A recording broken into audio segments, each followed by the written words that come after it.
দেখিয়েছি সেই রাস্তাটা।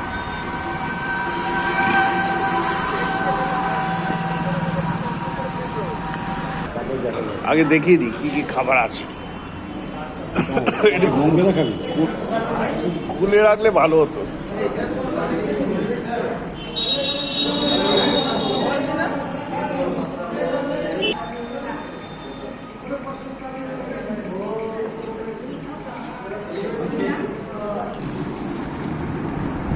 রোজাটা দিয়ে দে। আহা হা হা।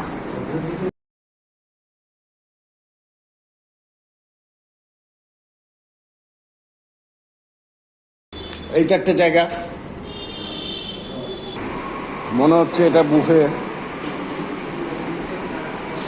এটা বুফে সেন্টার। কুলচা আছে, পনির বাটার মশলা, ফিস ফিস মুনিয়া, মানে ছোট ছোট ফিস। তুই বুঝতে পারছিস সঞ্জিতে জানালো এটা করে সঞ্জিতে তুই পেছনে লেগেছিলে আমি মমিতে কি জামা কাপড় পরেছি। দাদা স্টিম রাইস, এটাই খাবো, স্টিম রাইস ওটা খাবো। কমপ্লিট ছাড় পমপ্লেটটা খেতে পারি, যা কাশ্মীরি পোলাও, এসব পোলাও পোলাও, মটন কষা, পোলাও। আপনার আমি এর আগে কাজ করে গেলাম ওখানে প্লাটে সঞ্জিতের দাদা ভিতরটা ওই হলো একই দাদাই তো, জামাইবাবুই তো দাদা। হট গোলাপ যেমন। আর এই দুটো কি, এটার মধ্যে কি, এটা ভেজ।